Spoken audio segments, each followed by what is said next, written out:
later I was talking to Zach, and he was like, "Oh, I had money on you." I was like, "Wow, you had that much faith in me?" He's like, "Yeah, I had money that you'd take more than 5 stocks, but you didn't." I was like, "Oh man." But then I rewatched it. I did take more than 5 did? stocks. So That's funny. Zach, check your DMs because I sent you a message saying for you to collect your money. Go collect your money because I took more than 5 stocks.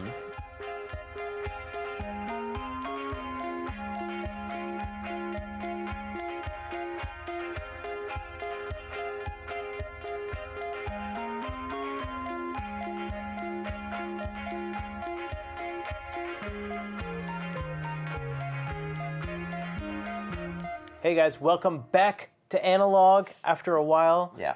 We're coming at you with some hot Smash action featuring me, Good Nintendo Boy, and my co-host, the near prophet, Ipengu Zane. Good Nintendo Boy sounds like something that like a Polygon video producer would call himself. I really was almost right about so many things in terms of the mango. Yeah, you All were. of our predictions for the mango. I was like, Griffin's going to do amazing. And then Griffin was like one hit away twice from being amazing. And honestly having a path to maybe That getting nunset set was crazy. That nunset was crazy. Griffin like legitimately threw. Yeah. Although I don't know if it counts as throwing against none because he's already thrown 6 times beforehand. Yeah. But I was just so impressed. The thing that was most impressive to me about that set was Nun's composure, honestly. Yeah, the fact that he, especially going into game 5, where Griffin was up like a full 2 stocks, and then Nun brought it back. That was crazy. He's so sick. Griffin really did drop like 3 edge guards in a row that should have ended the game, and it was really sad. Yeah. And then he almost did really well in losers too. Yeah. And he lost to. Was that not in losers? Maybe it was. I think it was. He had a really close winners set too, though, didn't he? I'm sure he did. Griffin had like I thought in winners he lost to a Spacey. He lost game 5 both times. It might have been Zach. The mango. Oh, the mango. Oh God, I can't type anything. Yeah, get it. And then the other thing that I said that I was an almost prophet about was that nothing good ever happens to SFAT, and that was very close to coming true as well. Yeah, because I kept saying that it was going to be SFAT. Like he was one of my picks, and you were saying there's no way because he's the unluckiest player. Right. I always thought Zach had the skill, and that skill-wise... But it's just that nothing good happens to him, as you said. Yeah. And as soon as... No, it was lucky in losers and none was in lucky winners. in losers? Yeah, and that was also lucky versus Also, Griffin. I was impressed with Lucky's composure. Yeah. Griffin brought it so close to both of them. Yeah. And he was making it really scary. He also mollywopped Drunk Dewan, which... Yeah. What a surprise. Yeah. But I was so almost close to Dude, it. for those of you guys who missed it, SFAT in losers almost... Or was it losers or winners where he fought Duck? It was in winners. Right? It was in winners, yeah. Yeah, he was last game against Duck for a top 5 qualifier. Yeah. And he gets down smashed at the ledge and dies at 30% because it stage spiked him. Like it wasn't like he got down smashed and got hit off stage and then got edge guarded. Yeah, and then you Facebook messaged me and were like, I heard your voice echoing in my mind saying like, I did. Nothing good happens to SFAT. I was like, no, not like this. Oh, man. But that doesn't even, Mango was just it's been so long that we have to talk about it because of my amazing almost predictions or my almost amazing predictions, or whichever way you want to say. But Summit actually happened too, which was sort of a big deal. Yeah, I guess it has been a few weeks since we've been back and things have happened. Yeah. Sorry, by the way, guys, I know I said I might have like special guest hosts. They all didn't work out. But they might be on as guests in the future. Next week we have Sakurai. Yeah, he actually had a little bit... He's pissed. He's got some things to say. Yeah, he had a doctor's appointment when I was supposed to have him on as a co-host. But yeah, next time. Now he's clear. Yeah, no, he's good. He might have to go back to the doctor this week. Yeah, he might. I'm sure his therapist is all booked up. I'm sure his cortisol levels are at an all-time high. Yeah. In any case, let's... Well, first I just want to say, your greatest performance is my worst failure. Also, we didn't even get to talk about the greatest Leffen impression of all time. Oh, God. The Mango commentary was really something else. Yeah. I don't know why. Impressions were great. It was great. Shoutouts to Vish. Yeah, but Summit 7 happened. And it was a similar story, I felt like, as last Summit, where a bunch of wacky shit happened in pools. And then after that... There was some wacky stuff in After pools. that, things went pretty much as expected in a lot of ways. Yeah. The most wacky things in pools, of course, is bananas Yep. taking down 2 gods. You know where I'm going with this. You had a great tweet about this. It was Some people told me the tweet was me, and I was like, "What are you talking about?" Like, it was, oh my God, how do ice climbers keep beating all of these god players? Just this year, they've beaten Mango, M2K, Mango, M2K, and Mango. yeah. And The then past 2 years, dude. Yeah, and then someone pointed out man. that Plup also lost to Bananas, which did happen. So Yeah.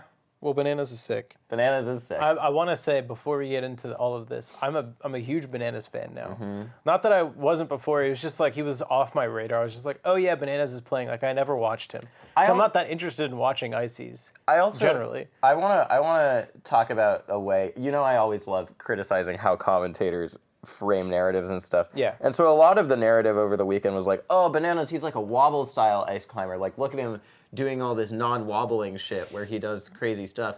But Wobbles was still a grab-heavy ice climber. He just did sick shit off of it. You know who he feels the most like playing against? Fly? No. No, I mean I never played Fly, so Right, I can't that's say. true. Nintendude. That totally makes sense. Nintendude loves to just wave dash in and down smash you. Yeah, Nintendude probably gets. He's one of the least respect per skill Ices players. That's true. He's one of the least understood pro players. Yeah, I think, because he has this stigma around him for being like a wobble monkey, but he's actually possibly the most aggro top Ices. He totally was when he was and still he playing never Ices. gets characterized as an aggro Ices. No, he gets characterized. It's also you have to say it. It's because Mike's a really soft-spoken guy. Yeah. And that makes people think that he's a super wobbler. Yeah. But he really was. He was a wobbler in that like he wave dashed in and you had to guess whether he was going to down smash you or grab you. Yeah. And if you guessed wrong, you lost. And if you guessed right, maybe you do something to him. And that's the style that is becoming Bananas' calling card. Yeah, exactly. Yeah. Although he does it with a lot more desyncs. Just like random desyncs in neutral and stuff. Not random, but with a lot more desyncs in neutral that make it really hard for people to keep up. I think that with Mike, if you like fell behind a little bit but figured out his game plan, you might be okay. But Bananas plays at a faster pace for sure. Yeah.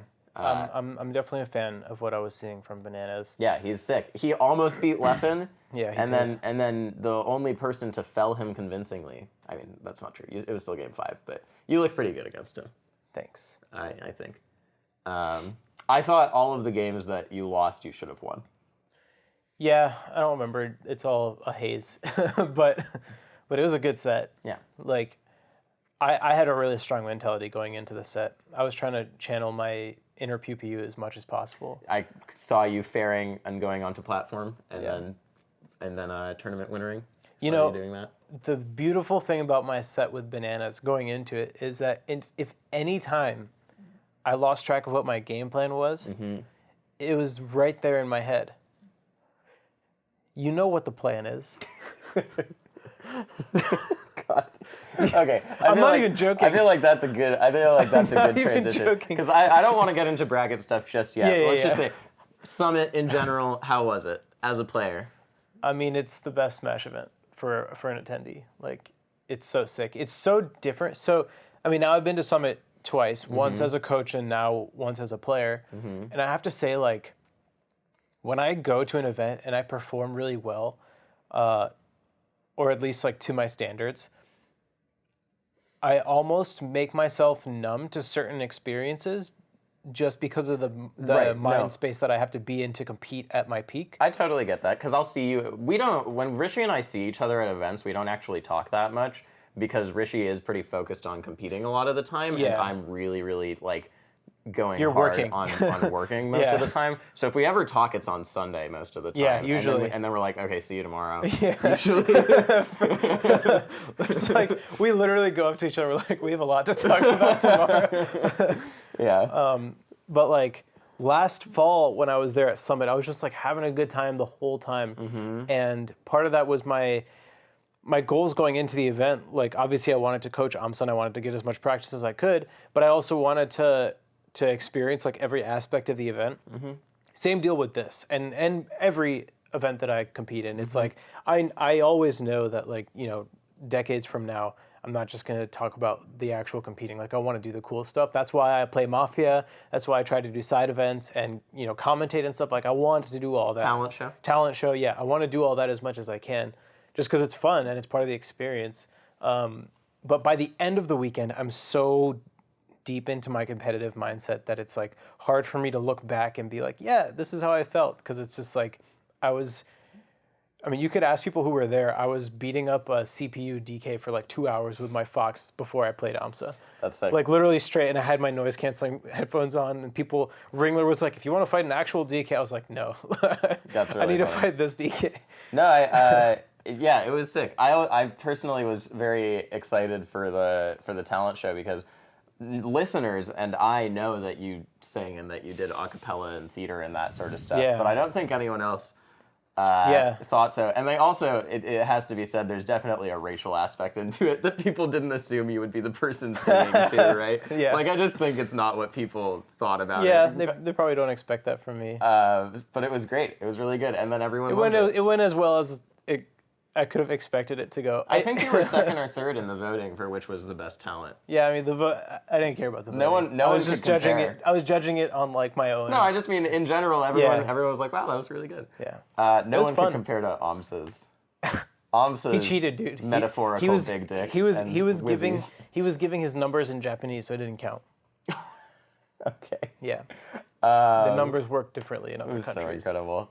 I also was knew. ridiculous. I also knew about the Zane thing too because Yeah. I had talked to him Yeah. at Shine about how he is as a person, and he said that the way he's always been is that he'll just like get super into one thing Yeah. for a little bit and concentrate. And that card throwing was the example he gave as one Yeah, thing in that high school. he had been really into. So Yeah, my favorite story of his is like, he's like throughout his senior year, he would throw cards in the library, and like he would lose track of them, and the librarian would just find cards lying around and never know who it was. That's really And he's funny. like, the day before the last day of school, she saw me throwing cards, and I was like, oh. and she was like, well, you're graduating tomorrow. That's sick. So, I didn't get to watch any of Mafia just because it's late for me. I finally got to be Mafia. I heard. Finally. But you lost, didn't you? I lost one game the whole weekend. But you lost your Mafia game, didn't you? I played Mafia twice. Oh, you did? Yeah. Okay. So the first night I was town, and I don't remember it. I think we just destroyed Mafia pretty That's what easily. I heard. Well, I also heard that was the night when Slime... That was the game that Slime fucked everything That's up, what right? it was. That's what it was, yeah. Yeah. Slime messed that up, and Ludwig was, how many kills do we get? Slime called them the Mafia corner, like, out loud, right? That's so fucking stupid. Yeah, That's really funny. that was a mess. The second night was when I was Mafia, and I fake claimed cop, and Leffen demonstrated. I didn't follow this at all. Okay, yeah. I just fake claimed cop. Yeah, I won't get into it since you didn't really watch it, but the two notable things of that game was like me trying to fake claim cop and Leffen demonstrating what a sociopath he is by like just leading along the sheep to their death with two scars at each other's throats, being Scar and Ludwig. So did you win that game? Yeah, we destroyed them. Okay. I think They believed your claim? No, but I brought like one or two townspeople down with me, Okay. and Leffen was able to easily align against me. And he bust you. And I was the only Mafia who died. This was actually the reason also. Of four. I played, I play Forum Mafia, Yeah. and we were wrapping up our Forum Mafia game basically right when Summit was ending, and I played so fucking sick in that Forum Mafia game, and then we still almost lost because Town were idiots. Everyone, ask Laudandus, because on the first day, I said Laudandus and his scum partner were scum, and they were scum. Wow. And we just won the game after that, basically. Nice. After people, we killed Laudandus. I died, obviously, because I was also a power roll. And then once they went back and looked at my dead post, like literally people were just started quoting my post. And I'm like, okay, this guy's scum. I've never been a power roll though. Well, there's no... Does Summit Mafia have Mafia power rolls? Yeah, we have detective, medic, Vigi. No, but like, does Scum have power rolls? Oh, of Mafia? Yeah. No, there aren't any, right? Yeah, no, just in general. Yeah. But yeah, it's detective, Yeah. medic, Vigi, usually. The second night that I was Mafia, it was literally, there were three Mafia, and we were all sitting next to each other. It was the same corner. Right. It was the literal same corner. That's really funny. And that's where I could have won, but two big things happened. One, HBox made the weenie play by calling out Aiden squeaking in his chair. I heard about that. During nighttime. I heard about that. So that was a big weenie play. Although, I do have to say, so Jack plays for a Mafia with us, Jackzilla, and he's gotten super into it. I used to be, this is how Forum Mafia started, is I posted my thoughts on Summit Mafia when it happened the first 2 times. Right. It was like, I was right about everything. People were like, oh my God, let's play Mafia, and it was sick. But so Jack has gotten super into it, and I was getting so annoyed because I thought Jack was going to lose us the Forum Mafia game at this time when he was posting shit. But what he posted, the first thing he posted when that game started was, Aiden is Mafia, quote this when I'm right. Because Aiden got his card, and I saw the screen cap, and he looked like, he looked like the zoo with the pizza moment, basically. Yeah. Like, he looked terrified. It was so funny. Poor Aiden. Well, he got killed. Yeah. And then Scar ended up getting killed because Scar plays really different when he's Mafia. Yeah, he does. And then it was just me against like 7 people. And I had it in my grasp. So this is the second thing that happened, is that Toph made a godlike play. I heard about that, yeah. So Toph's a god. Yeah, I wanna watch sometime soon, especially because Summit has finally understood that people like playing blind in the stream. Yeah. That's why I stopped doing it. I like both. I want them to have a second stream where you... yeah, that's what they should do. That's why I stopped doing it in the first place, is because they had it up, and I was like, okay, I'll put up a piece of paper. And I put up a piece of paper, and then they switched scenes, and the stuff moved to the left. I was like, this is fucking stupid. I'm done with this. So there was actually a last game of Mafia on night 4 after the tournament. Oh, really? But obviously no one's working anymore, so it wasn't streamed. Yeah. Worst game of Mafia that has ever occurred. Yeah. Really? Because people are loud and drunk, and like by the end of it, like we were at each other's throats, and turns out everyone who was like really pissed at each other, like we were all town. Yeah, no, that's how it ends up being. And like it was like multiple people threatened to just leave the game, like straight up walk away. Wow. And it was all Zane's fault, and here's why. So Zane, first of all, was a broken man after losing to HBox all day. So he drinks as quickly as he can once alcohol was made available to him.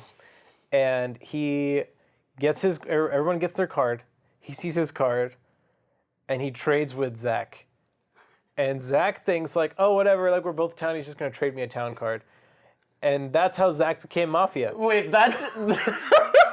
Nothing good ever happens to SFAT. Yeah. Also, why would SFAT think that someone's just going to trade him another town card? Don't put this on SFAT. Put it on Zane. I'm not putting it on SFAT. It's just... He's just like, he's not thinking like what's happening. Like he just has this card and he's like, fine, I'll trade whatever. Can we put another win for Zane in the column on the TAFO stats because of that? It's about to get so much worse for Zach. Okay. Let me tell you. So that happens, right? Ludwig oversees this exchange and he's playing. So he oversees this exchange. He says that he didn't.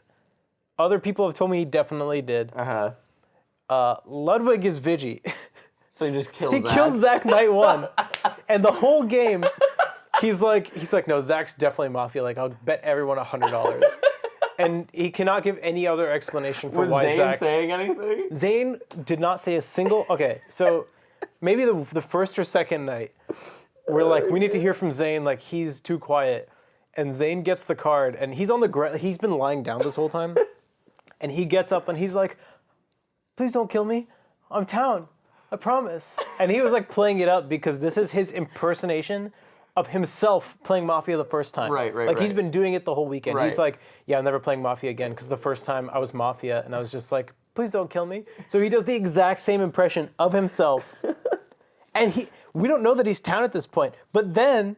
we find out that Bananas is actually Medic, and Bananas confirms that he's Medic by saving Zane. So now we have this useless-ass Zane being the only confirmed town in the whole game, not doing anything, just lying there saying, please don't kill me. And we only know that him and Bananas are town. And, like, day 2, Leffen comes out as cop, and he's like, Kalindi's Mafia. He just guessed. And then the next day... he was saved, of course, and he guessed another accurate Mafia. And we're like, this is where the Discord happened, because I was like, Leffen's clearly town, because why would you come out as cop on day 2 when the real cop would actually be alive? Right, and there's no counterclaim. Yeah, and Scar was not convinced, so I was like, Scar's mafia. No, Scar's just being an idiot. And Scar was just, yeah. This is something, we should get off of Mafia after man. this. But this is something I It will was say. so awful, dude. A Scar as town plays very similarly to how I used to think of as town, which is Scar is a consider every single option player and don't rule anything out until it's proven player. So, which is a good way to be thinking about the game, but arguing that way, especially at Summit Mafia, when like maybe 2 other people are thinking the same way as you. It's why he has so much confusion all the time. Yeah. Because he is thinking through every scenario, but him bringing up that dumb, stupid scenario gets everyone to say, like, why are you bringing this up? And he was also really pissed, as was Ginger. And they were sitting right next to each other.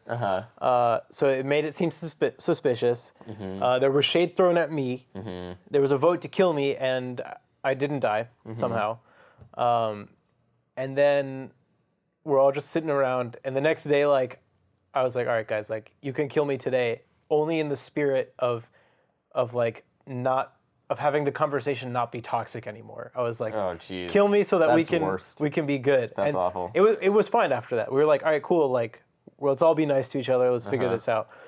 The question was like, why is Banana still alive? Like, he's the medic. Yeah. And then we realized, like, who in this circle would not kill Bananas? And Shannon was in the corner. And we're like, Shannon might be Mafia, and she might have just not seen Bananas because there was someone in the way. So she forgot about him. So let's kill Shannon. So we kill Shannon, and town won. That's stupid. So let me recap.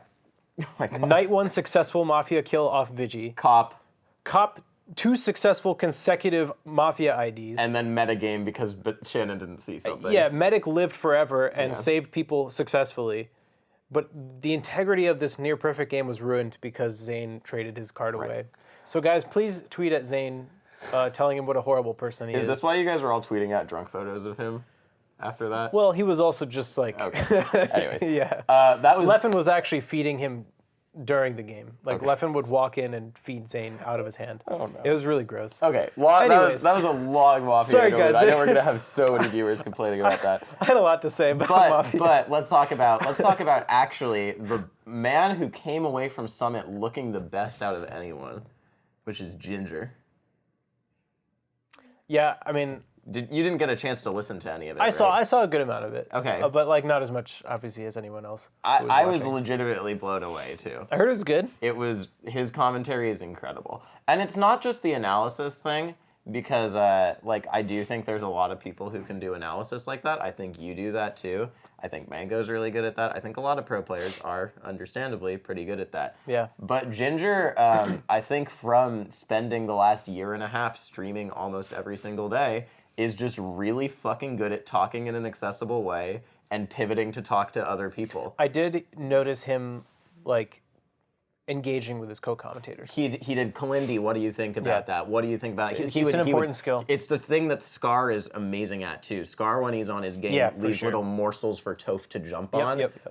It's really good. He's legitimately, like, I was so blown away by Ginger's commentary in how much better it was just than the standard, like, top player commentary, too, because he's just really good on camera. Yeah. It was incredible.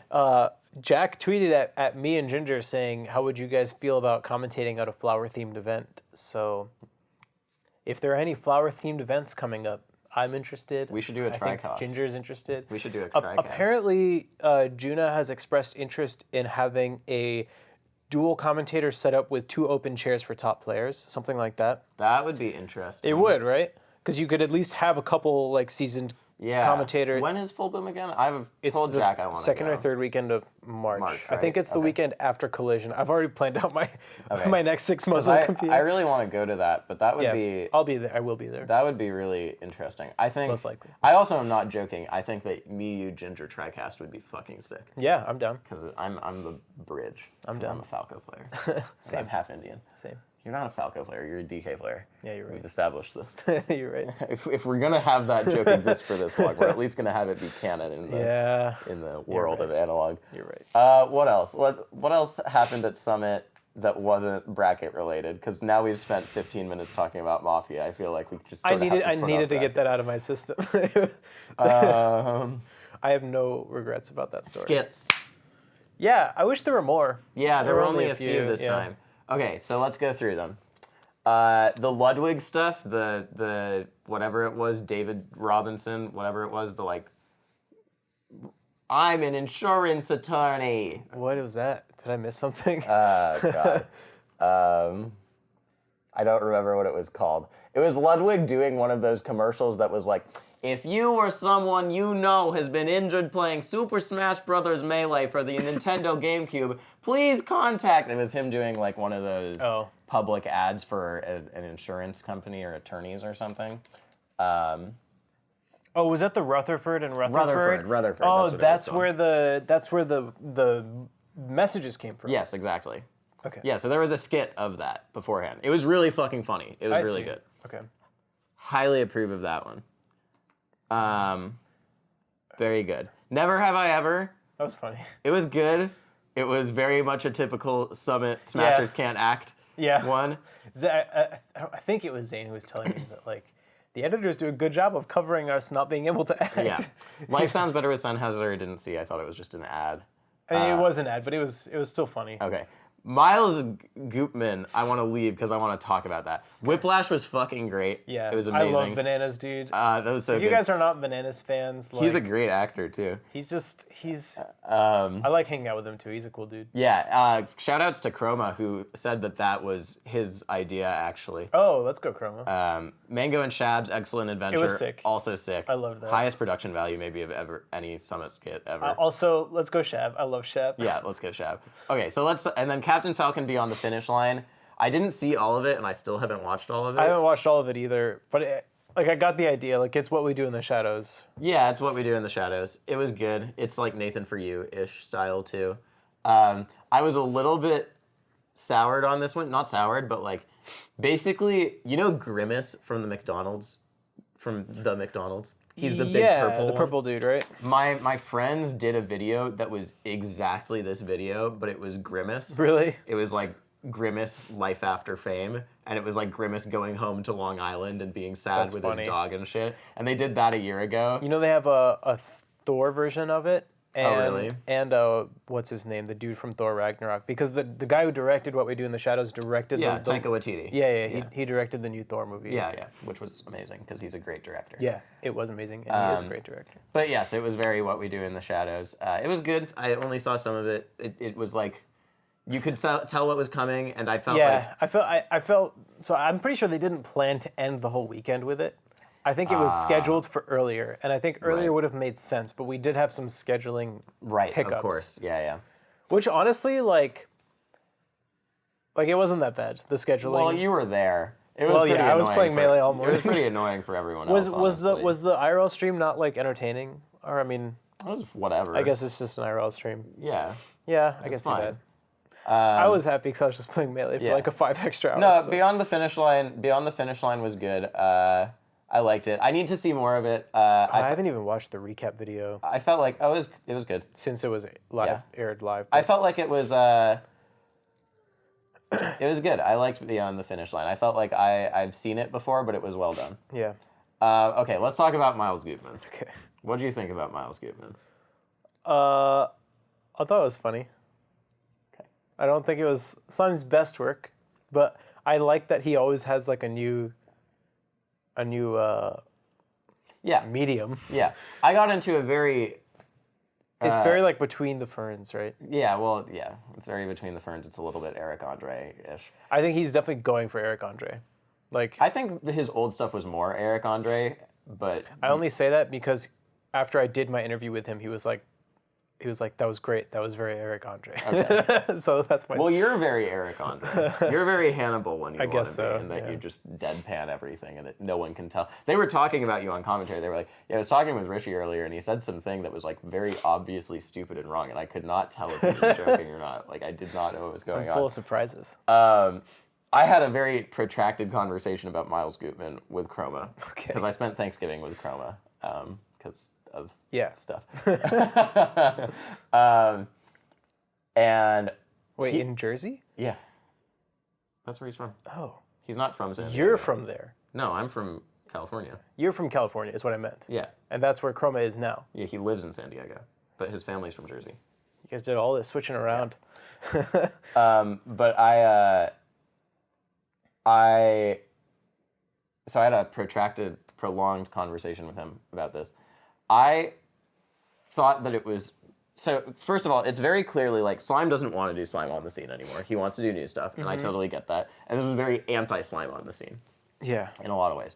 But my issue with it, I did think it was funny. My one thing with it is that Slime on the scene, to me, was always funny because of the reactions of the players. It was like Slime presents this thing, and then there was a lot of care and love paid to how each player individually responds to it. Mm-hmm.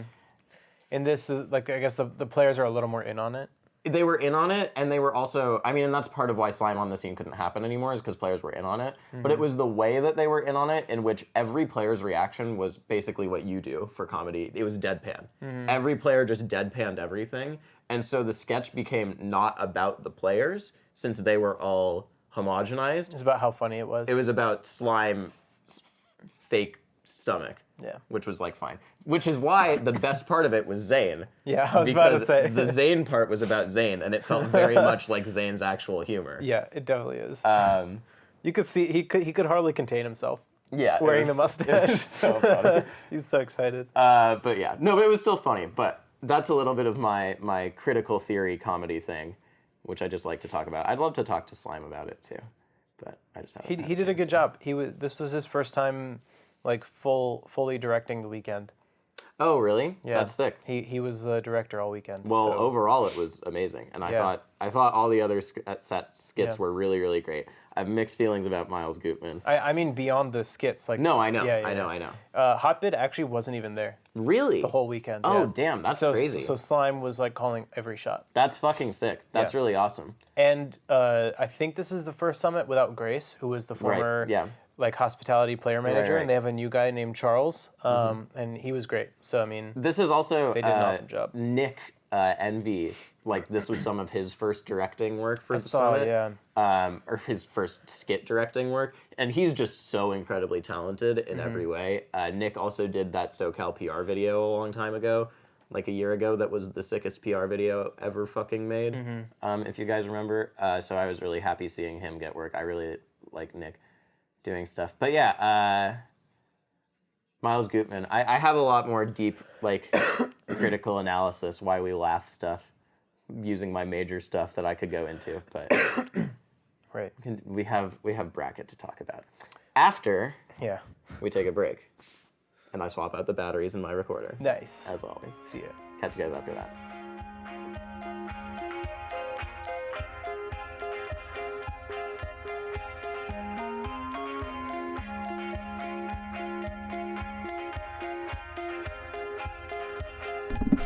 Hello, it's me, Zane, taking a short break from mindlessly grinding net play to bring you this message. That's not even true. I haven't had time to pick up a controller tonight. I've had phone calls and stuff all day. Hope you guys are enjoying the return episode. Sorry, I know I said that we would have a co-host maybe, and then that never worked out. That's not on me, really. I did try to make it happen, but I'm sorry it didn't happen. It does mean, like I've been saying on Twitter, that we have some people lined up who I know have interest in the show and maybe guests in the future. So stay tuned for that. Should be good. Hope you guys have been enjoying our Summit episode. Sorry that we haven't really talked about the Melee being played that much yet, but hey, it was a fun event with lots of stuff going on. And if you take a look at our runtime, I think you'll see that we have quite a lot of discussion that does happen. So if you we're hungry for Melee, it happens. Don't worry. What else? Rishi and I are going to be doing our our monthly patron discussion. So we'll say that later, but hop in the Discord if you haven't already. And if you feel like being part of the discussion, then donate to our Patreon and you'll get access to the patrons only channel where we do a live discussion. They've been fun the past few times we've done them, and I think this one will be fun too. So yeah. Past that, I know there's something else. I want to give a shout out to JD, who's ranked in New York, but who has released his lo-fi New York City lo-fi power ranking, which is a rap power ranking, and you see this like white dude with glasses, and you think you hear he's gonna rap, and you're like, oh god, here it comes. It's so fucking good. The last one he did was also really good, but I actually, they're just both really amazing. So go check that out, because he put a lot of work into it. You can tell, both in the writing and in the editing, and it really shows. It's really cool. It's one of the sickest PR vids I've ever seen, and there's a shout out to Analog in there at the end. So yeah. Anything else? Let me know if the audio is working, as always. Send us questions if you have them, suggestions. Thank you to our patrons, as always, and to everyone for supporting the show. It's really been great. Seeing Rishi there at Summit was really fulfilling and made me feel very warm about everything, as I've gotten emotional about before. And yeah, I think that's it. Did I forget something? I almost certainly did. We talk about a lot of stuff in this episode, as you can see by the runtime, but I feel like rather than reiterate it, I should just let you guys get back to listening. So do that now. All right. Love you guys. Bye.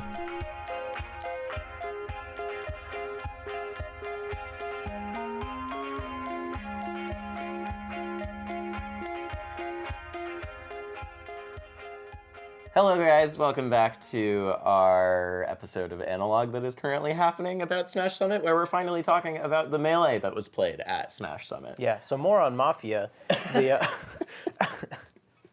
Just kidding, guys. Okay, but like I said, this sort of followed the last Summit pattern. Was last Summit the first time with group stages? Yes. Yeah. The first time with the Swiss. Yeah, with the Swiss group stages, which is, both times it's been like that. We've seen crazy upsets. Not even like in the later rounds of Swiss, which is when things are supposed to get closer together. But in the first or second rounds of Swiss. So this time, the first thing that happens, M2K gets mollywopped, dude. like we said. Oh my lord, it was not even close. Yeah. Like, he made his Peach look like a scrub, and then he made his Marth look like a scrub. Mm-hmm. I mean, what else were we gonna say? I mean, at this point, like, Music King is gonna lose to all the top ICs players. It is a little interesting because, so after M2K lost to Nintendo at Genesis 3, which was like, one of the first times when M2K really started showing that ICs problem. Yeah. He went to Texas, and I think he played against Wobbles, or maybe it was Nintendo or someone. He went somewhere right after that, and he played Marth, and on Yoshi's, he just camped and fared from ledge and played super defensive. Yeah. And he said, well, I guess this is just how I'm going to play from now on. And he destroyed whatever ICs it was. And obviously, I know that just sticking to that style doesn't work, but he's never done it again since then. It isn't clicking for him. He tries to focus too much on exactly what people tell him to do. Because, when he asks advice, he says, tell me exactly what to do and when and where. He does mean it. Yeah. He literally asks you for the buttons that you're pressing. Like, he's very specific about it. But the thing is, like, he then will change a little bit of the advice that you give him. So, for example, like, I've told him multiple times, like, you use down tilt here. And he's like, cool, but I'm going to jab because it's 3 frames faster. And that makes a difference for me. Mm-hmm. And I'm like, cool, you're going to get punished for it.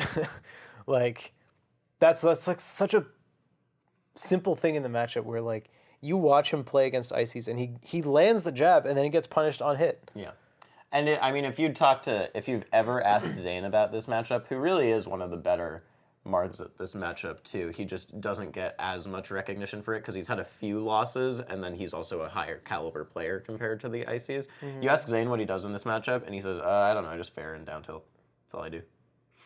That's how you play the matchup. Yep.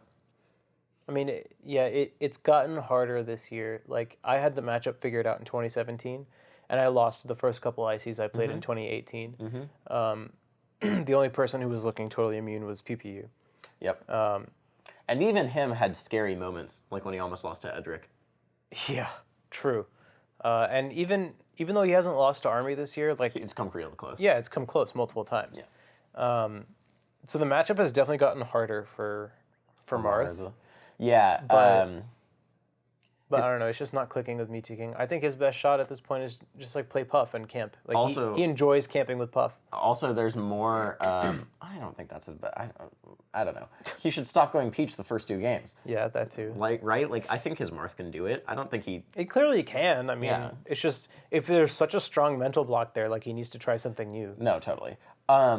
There's also more Icy's tech to be developed. So one of the reasons that Icy's I'll talk about that when I talk about my set with bananas. one of the reasons that Icy's have started doing better against Marth is because there's a lot of Ice Blocks are a crazy powerful tool. Ice Blocks might be the closest thing to like Okizeme that Smash has. One of the closest things. So like a setup after knockdown or a slow moving projectile Until ultimate. Until Ultimate, in which there is actually going to be a lot of There's like Zelda Okizeme and shit. And I noticed, we'll get to this later, but I noticed just recently that Samus and Dark Samus have it too. With bombs? They're missiles. Oh, there's a delay before it fires. interesting. Yeah, I thought that was cool. Anyways, we'll get to that. But yeah, later. we'll get to that. But Ice Blocks are a powerful tool for that, and the staggered delayed hitbox. It's actually the closest comparison to it that we've had is it's like Wolf's Blaster in other games a little bit. The problem is that they're not very threatening. Right, but what they are threatening is that they can force the opponent to put out a hitbox. Yeah. And so what we've seen, this sort of push and pull of the meta with Marth versus Icy's over the course of this year, is Army would do desync Ice Blocks, and then he would punish the Marth down tilt by jumping in, wave dashing in, modifying it to what Mars were doing to respond to him. Icy's tech that has not been completely figured out yet, or not adopted yet, but people are talking about on Twitter is Pivot Nana Ice Block, which is crazy. It's actually insane. Yeah. It's super sick. What's special about it?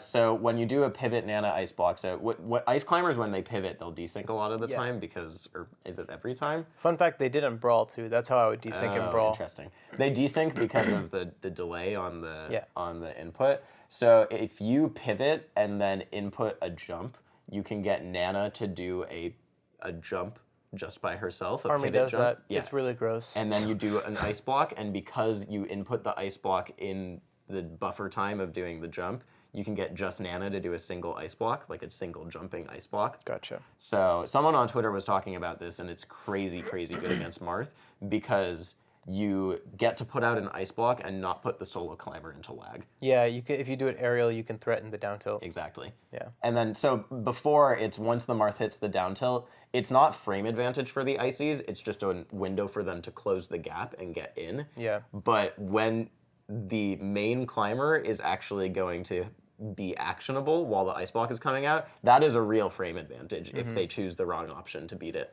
Right. So it's pretty crazy. Yeah, honestly, one of the scariest things combined with that about Icies now is that they have a lot more precise control over their wave dash lengths. So if they wave dash in where normally like a standard wave dash would get hit by the down tilt, if they wave dash right outside the down tilt, it's a lot more threatening because Marth doesn't want to whiff down tilt.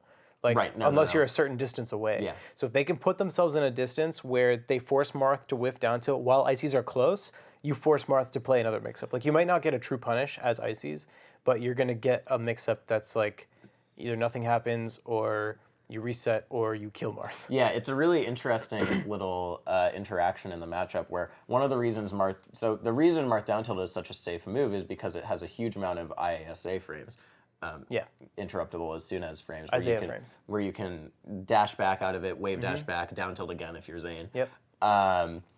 And against most characters, if Marth whiffs a down tilt, they can't close the gap soon enough before he does another down tilt or dashes away. Yeah, exactly. Usually. Icies can't because of their wave dash speed. So whiffing it is really scary. Yeah. Yeah, it's an interesting matchup. I guess I'll just point this out now while we're on the topic, but Game 5 against Bananas, I feel like I'm the only person who noticed this because I haven't seen anybody else comment on it, but we're just playing footsies. We've been developing our footsies game throughout the set, and like, obviously I respect the hell out of Bananas as neutral, especially at this point because it's so close. Yeah. And I'm playing my game, and I feel myself getting a little too comfortable, and I'm like, what's going on here? And I see him keep wave dashing like right outside my range, and I'm like, I'm doing a good job of mixing up when I'm doing stuff, when I'm not. And I notice he's just like throwing out shields. And then it hit me that he was trying to power shield my down tilts. Oh, that's crazy. Yeah, and I was like, no, no, no, no, no, this is not happening. But what would that get him? It gets him like an instant wave dash out of shield. Like it's so much faster. Because he doesn't have to go through shield stun. Right. Okay. And then I can get punished. Right. So then it's kind of like what I was describing earlier, but you don't have to. You don't like. It's probably easier to wave dash out of a power shield than it is to wave dash into the exact spacing to whiff punish a down tilt. Does that make sense? Yes. Plus, I'm in hit lag off hitting right, the because shield. you can because as long as since down tilt takes up so much space immediately when it comes out, if you're anywhere in that space and you power shield, you'll get the power shield. Yeah. Whereas to be exact, you have to be just outside the range, not a little bit further. So he was spacing, and I was like, this guy's crazy. You need to insane. Stop. That's super sick. Yeah, so if you guys go back and watch our game 5, like, you can probably, I haven't watched it myself very closely, but you can probably go back and see where I notice, and I probably start playing different. I imagine that I start playing differently. So, I mean, I'm going to go back and check that out now that I've remembered it in this conversation. That's sick. Bananas is sick. You're also sick. Thanks. Yeah, you had an interesting tournament in general. Because it was like, you performed pretty much exactly as I expected you to. Yeah. And you did really well. I outperformed my seeding. By a lot.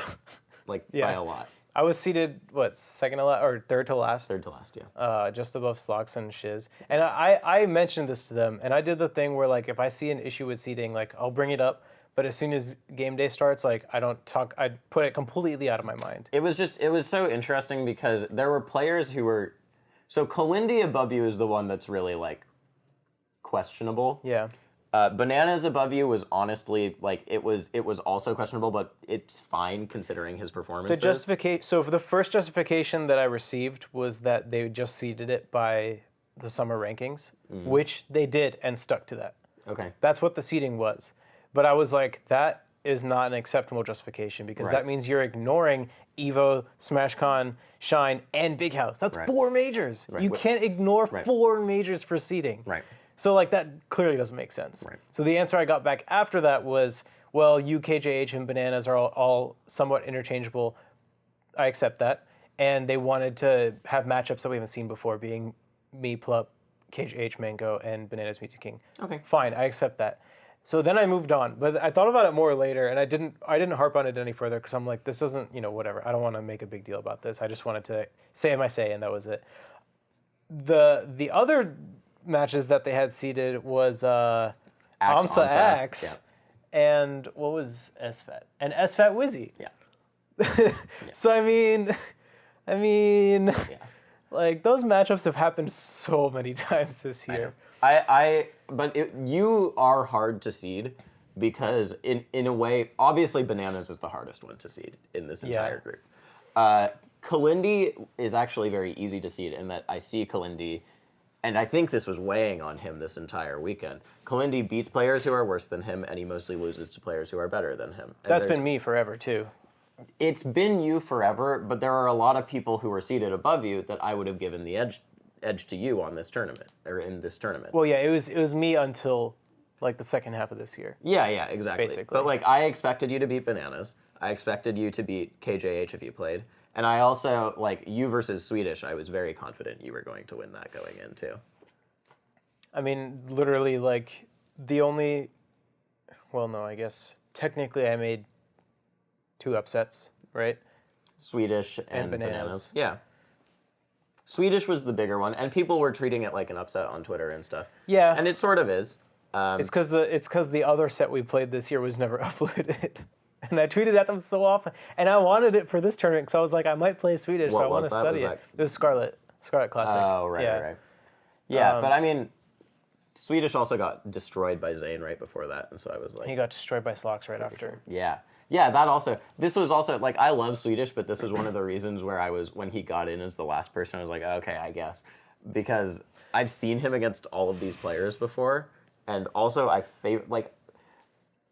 for those of you who have not watched a lot of Tri-State, going into Swedish Slox, I was pretty confident Slox was going to win. Really? Also, yeah. Just based on how, not based on just the player matchup, I think on any given day I'd still give it to Swedish because he's gone up while Slox's stock, since they were trading sets, has gone down or stayed the same a little bit. But based on how James was playing the rest of the day, I was like, I don't know about He was this getting one. too in his head. Yeah. Yeah, I mean, I believed him when he was campaigning and he said, like, that he could win the tournament. Like, yeah, I believe that it's definitely possible for Swedish to win Summit. Yeah. But it was also possible for him to get last, you know? Which is fine. It was just, it is fine, yeah. And I'm happy he got in. I just would have liked to see someone else get last. I would have liked to see Gatsu get last. Yeah. You know? I feel you. Like Gatsu Slox. That sounds like such a sick matchup. It does sound, dude. Slox has actually gotten so much better, and it's hard to tell by just watching Summit because of the caliber of players he's fighting against. But I play him in friendlies, and he's just doing new stuff, and I'm like, dude, you're so sick. Like he plays unlike most of the other Foxes, which is really cool. So, I mean, hopefully he can keep that up. I did see that like just yesterday or something, like he lost to, I don't know, someone random at a local, but that's the Slox, yeah. He does that every time. Yeah. Okay. What other? We were going through the bracket. Yeah, I did want to say that Shiz put on a good showing. Like, even though I don't think he won any sets, but like he played well, and that's how I measure my own success at tournaments these days. Is like, do I feel like I played well? He did play well, and there's a caveat and then a caveat to the caveat with this, which is the first one is that Kalindi very obviously was not having his best tournament, and if you saw his Twitter, it was very obvious why. He didn't actually feel like he deserved to be here a lot of the time. It seemed like he had to constantly tell himself, I can beat these players, and like it just did not seem like his mentality was in the right place. He's tweeted after his set with Shiz, or he said on commentary he was like, oh, people love the messy Fox Falco so much, the bad Fox Falco, and I get why it's hype, but like that set was so bad. I loved seeing Kalindi reach into the depths of himself, though, to pull out like beautiful things that he's been labbing out on his stream. I agree. Like in those clutch scenarios, because that's the mark of a competitor competing in their peak. Right. So that was really cool. So that's the caveat, is that I don't think Kalindi played his best this tournament. The counterpoint to that is that if you were watching Shiz's play, he was playing way better than I expected him to, at least. Yeah. Even though I think that Kalindi playing at his peak probably would have done better against Shiz. Yeah. Shiz really does play in a very unique way for Falcos, and I was watching that set versus Kalindi. Shoots a lot of lasers, man. He shoots a lot of lasers, and him shooting a lot of lasers makes his lot of lasers more threatening in a weird way. Shiz is like a mid-level Falco made into a good player, is the best way I can explain it. So like the things you see a mid-level Falco try and do, like he makes them work. Not even that. It's like the things that a mid-level Falco is unconsciously doing. So a lot of mid-level Falcos will just shoot lasers when it's really unsafe, like when they're super close to their opponent. Yeah. And they could just get up smashed for it or something. I do that too all the time, because shooting lasers are so fucking good. Why wouldn't you do it? Shiz shoots lasers in close range, and you think that it's just him shooting another laser because that's all he does in neutral is shoot lasers. But those lasers, the thing I'm saying is that I think a lot of Shiz's lasers are not meant to hit, and that he baits his aerial drift and his neutral within those lasers. Yeah. So a lot of the time with him versus Kalindi, he would shoot a laser, and I would see Kalindi go for it, as in like, oh, that's a bad laser. But Shiz was he was doing like the mango drift, actually, where he goes for the laser and then actually drifts back the entire time. Yeah. And people aren't used to seeing that, because usually when you do an option like that in neutral, it's a dare or an air or something. But he does it with laser. Yeah, that is crazy. Mango always dares in that scenario. Exactly. Yeah. Shiz. The thing is, Shiz's go-to option is lasers, and so he masks his stuff with lasers, just like other people mask their intentions with dares. Sure. Yeah. Yeah. Yeah. One of the really interesting things about Summit as a tournament is it's like there are very few other competitive environments similar to it. So you get to see these players try to adapt. And I think Shiz performed really well given the circumstances. Like, Yeah. I think he was there to play, and I think he played. So Yeah, he played good. I'm sure the Shiz subs were. I shit-talked him a lot. I shit-talked him a lot before this. He definitely overperformed. I still have problems with Shiz for other reasons. Yeah. But Right. he played fine. You said he didn't overperform. He did overperform in my eyes. Yeah. Yeah. I mean, but literally, he placed when he was seated. No, he overperformed. If you ask people the game count, I think he overperformed. Oh, game count wise? Yeah. He took a game off Axe, right? He took a game off Axe and he took two off of Clendy. Okay, fair. Yeah. Yeah, that's fair. No, I think he did overperform. If you asked me going into this weekend how many games Shiz was going to take, I would have said 1. Okay. For that weekend. I'm into it. Yeah. Dude, when I played him, I was like, I think it's important as a competitor to know what you do and don't need before you compete. Sure. So one of the things I was asking people about is at Summit, I was just picking people's brains about what they think about warming up against the specific character that they're going to be fighting in bracket. Because some people play against the character they know they're going to fight compulsively. Mm-hmm. So Mewtwo King is the prime example of that. Leffen does it. Armada used to do it when he competed. Some people don't care. Like Mango doesn't really care unless maybe it's Puff. Mm-hmm. Like they'll fight against whatever character. Sure. And I think largely it's like a mental crutch. I won't go too far into my thoughts on it. I actually talked about it on commentary. You guys can find the VOD of me talking about it somewhere.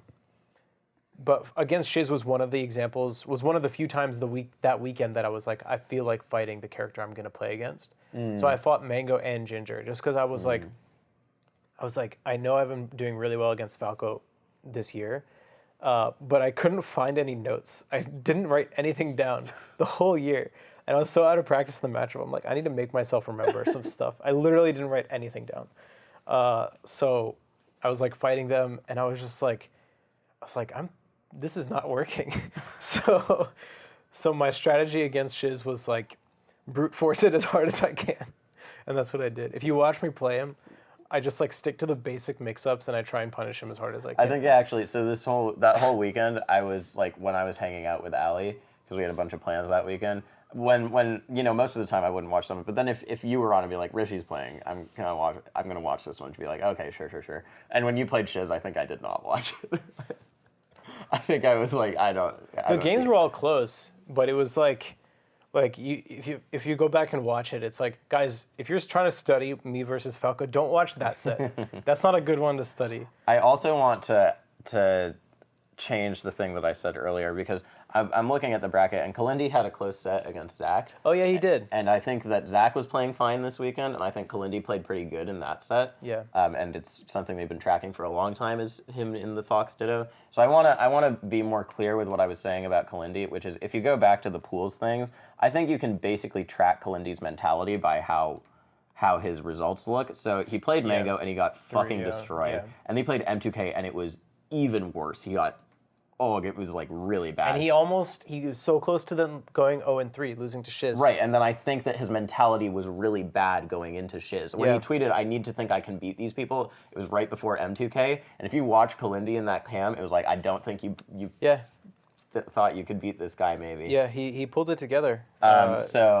Midway through the set against Shiz. So this is where I think that his mentality was really bad, and that's why he underperformed. And then I think that going into going into Sunday against Zach, he probably pulled it together. So cool. Yeah. All right, let's talk about some other players. Yeah. Real quick, you want to know how I warmed up for Bananas? Sure. Speaking of character warm-ups. Didn't you say that was Donkey Kong for Yoshi. How? I played Fox against Zane for like an hour. Oh, good. I was like, if I get hit, I'm going to die. Okay. I can't let him hit me.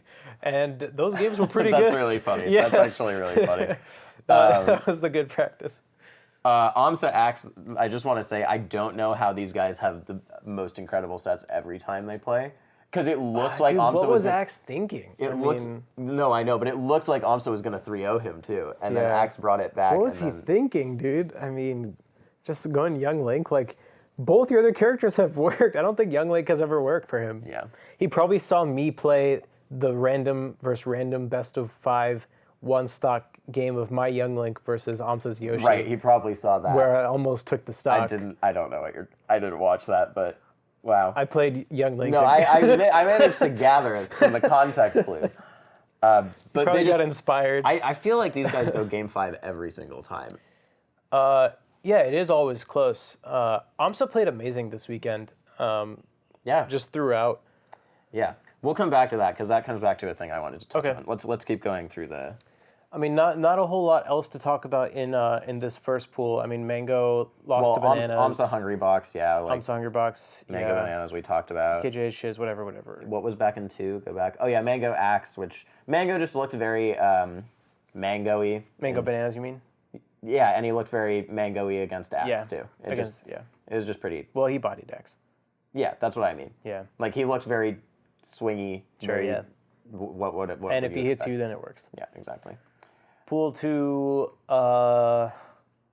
Zane destroyed Swedish. Yep. Leffen destroyed Slox. Wizzy dicked on SFAT. Yeah. And you made it look pretty good with Plup. You actually looked like you were going to take game 4 too, right? Yeah, it was so winnable. Yeah, like I didn't feel bad walking away from that set because I was like, I played pretty well. Except game 1. No, I'm thinking back to it now, and it really was. It was just like all these almost conversions you had. Yeah, game 1, that was the real heartbreaker. So I'm like, I'm fast. You know, like I can keep up with the fastest players, but I'm just not used to fighting fast Sheik. Like there are no other Sheiks that make you look at them and be like, this is a fast Sheik. Yeah. So it was like a really jarring change of pace to fight Plup after warming up with Swedish a little bit earlier in the day, where he's like the polar opposite. Mm-hmm. So the goal for the rest of the set was just like, I need to play this at my pace. Yeah. And then I won on FD, I lost on Dreamland, and then I barely lost on Stadium. So it was very winnable. I was happy with it. Okay, then things get interesting in this one. SFAT, Slox, whatever. You versus Swedish. I don't feel like we need to talk about that much either. I feel like James was just sort of playing and you were playing good. Zane versus Plup is only notable because it's been one of those matchups that can go either way. And not lately. Has it not? No, you're right. Plup has won all of them lately. So yeah, it's not even notable. Wizard of Leffen. That's the big one. I actually didn't watch it. All I heard is I didn't. I just heard that I think I was warming up. I just heard that that Leffen missed every edge guard. Leffen did miss every edge guard. That very much happened. Wizzy also was hitting his tech chases like just incredibly, and more than that, he was really like putting strong punishes together. Yeah. Like when he got a solid hit off a tech chase, was he sick? He would put it together. It was sick. Wizzy was playing just legitimately really, really good, and Leffen was playing meh and still almost won. So. I had a nice like short conversation with Wizzy that weekend, and like he's not very talkative, you know. So I was like, I just wanted to have like a short conversation with him, just about whatever, and like it was very pleasant. Like we talked about Ultimate. We're both excited about the game. He's like. He was telling me like a lot of moves that he found in the demo send opponents in like a downward diagonal direction so that you can set up tech chases. Oh. So Wizzy's excited to tech chase an ultimate. And he was like, when I played it with the Smash 4 players, like they're not used to teching. So they all missed their techs. So watch out for Wizzy, guys. He's coming for you. I will say I'm happy because Wizzy had an almost imperceptible, very, very slight dip in the middle of the year where he was dropping some stuff that you wouldn't normally expect him to. Yeah. And his punish game, like I mean that literally in that he was dropping conversions. I was remember, having a lot of trouble hitting watching, like dash forward, dash back out of crouch, which usually he never misses.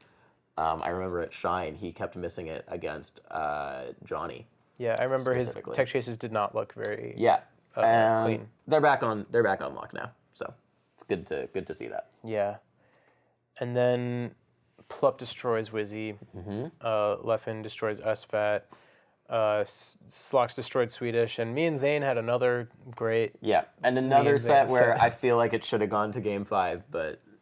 Yeah, I mean, honestly, the me and Zane set looked so similar to our Big House set. Except that it was 3-1 instead of 3-2. Yeah, but like. No, it really did. Both sets could have been any game count. I was screaming during Except that for one game too. 1, me and Zane again. Like I I remember talking to Zane afterwards. I was like, that was a pretty good set. He was like, except for game 1. I'd already blocked it out of my memory by that point.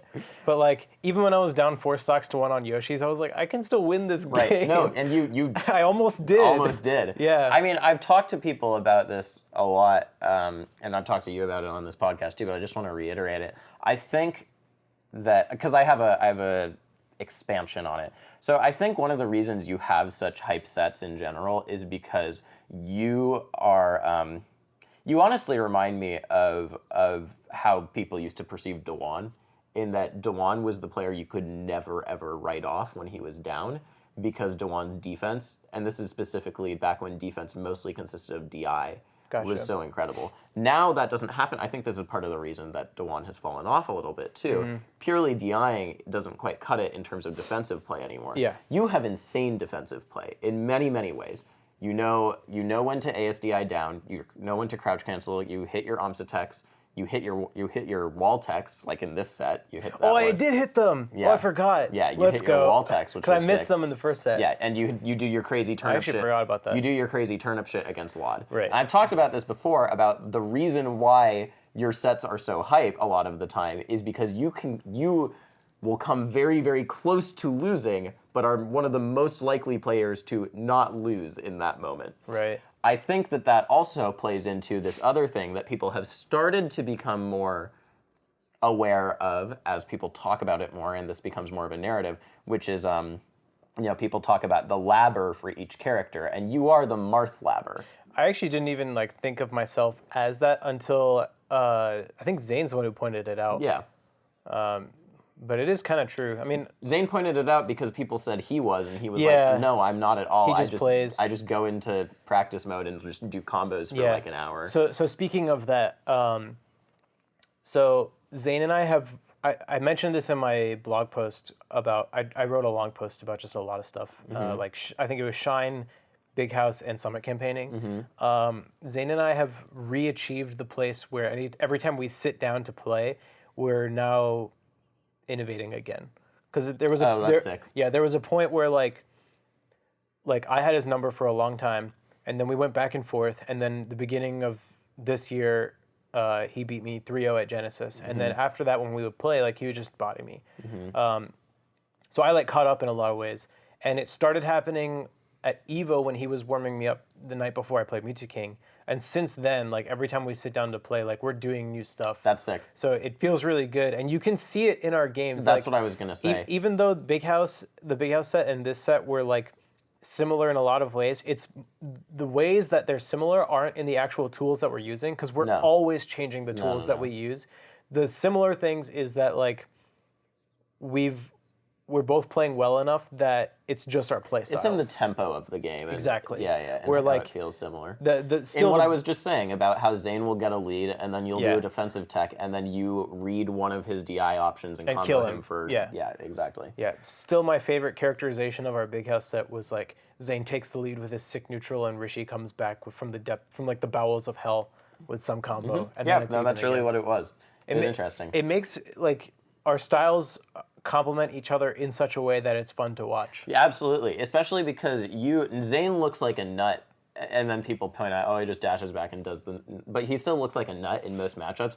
You look nuttier in that matchup than him, because he does very quote unquote standard combos to you, and he'll juggle you. He goes for juggles a lot, but you, like I just said, you sneak in these little timing mix-ups, and you extend past where the combo should have gone. I usually need to, because by that point I You're have a too deficit, far behind. and Exactly. I need to take risks. And then you make a risk, and it pays off. Yeah. That's also what Kevin was really good at for a really long time, is both of you make combos that shouldn't nominally work because of timing mix-ups and doing this risk, and then extend it. And when Marth gets an extension, it feels so different than a normal Marth combo. Because normal Marth combos are like, you do it, and that's why he's so frustrating to play against. And then they're off stage, Exactly.